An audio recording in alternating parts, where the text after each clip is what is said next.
Hey friends, it's Sarah from SJ Florals, and today I'm going to share some tips for getting started with acrylographs. Acrylographs are great, they have so many colours available, and because they're paint markers you can use them on such a wide variety of surfaces. However, they can be a little tricky sometimes, and I thought it would be helpful to compile some tips and tricks for using and maintaining your acrylographs. For more details, please check out the accompanying blog. Let's get into it now.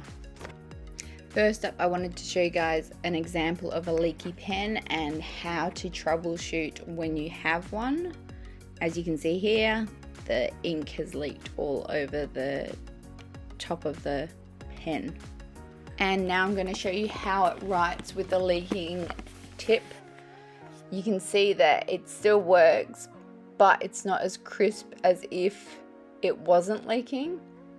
And it does tend to bleed a little bit. You can see as I do the curvy line that it's bleeding a bit. If the pen has ink leaking like this, there may be air in the barrel. To let the air out, hold the pen vertical with the tip pointing up and press the nib down. Some more ink may come out with the air but should clear after a few presses. Here you can see I press the nib a fair few times to let the air out.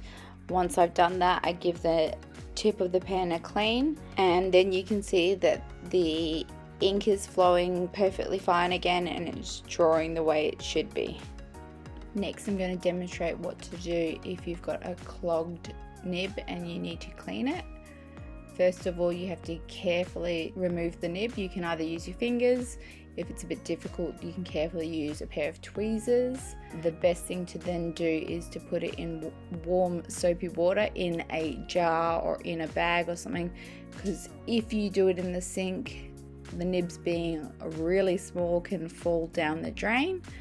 So it's best to have it in some kind of container away from the sink. The way you'll see me cleaning the nib is every now and again I'll give the container a little bit of a swirl.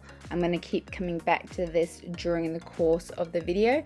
I think in total it was sitting there for about half an hour, and then I came back and gave it a rinse at the end. Now I'll give you some tips on colouring large areas. Generally when you colour large areas you want to use the 3mm nibs just because it's easier and you get better coverage. However, in this video I'm going to demonstrate using this 0.7mm nib just so you can see that it can be done. It's all about going slow and keeping a steady pressure to keep it flowing, and just take your time. In this video you can see I do this little tiny section and that takes me about a minute to draw in real time, and then this larger section in real time takes me 2 minutes to do the first coat, and then I take a break and then I come back and it's another 2 minutes, so 4 minutes in total. So you can see it's all about going nice, slow and steady.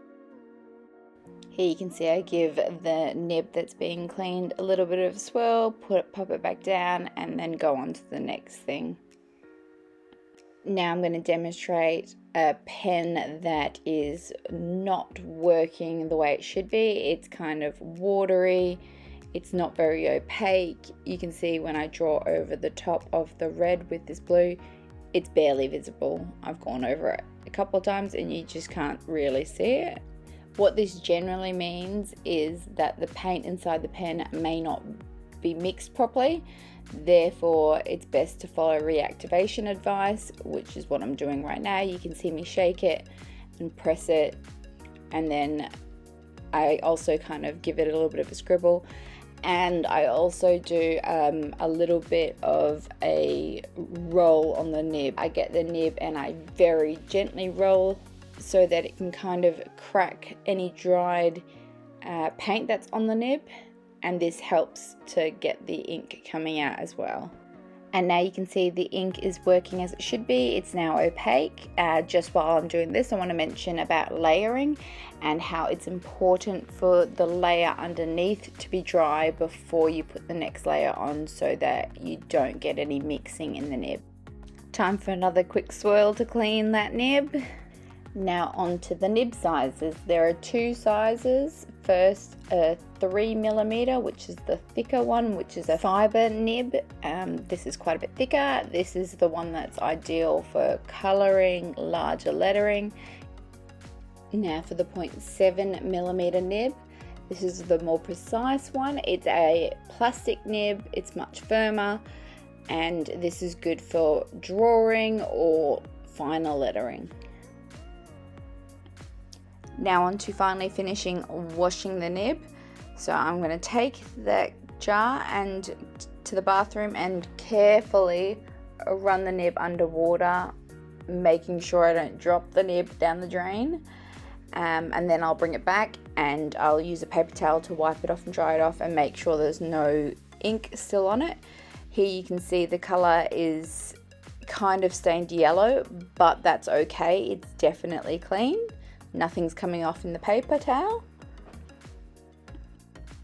And finally I'm going to pop a new nib into the gold pen to show you how to activate a new marker. So first of all, I'll put the nib in and then pop the lid back on, make sure it's closed properly, and then give it a good shake. And then you will see me press down on the paper to get the ink flowing, and then it's good to go.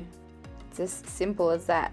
However, sometimes when you have an actual new pen that you're activating, it will be a bit harder than that, and you might have to repeat this process a few times.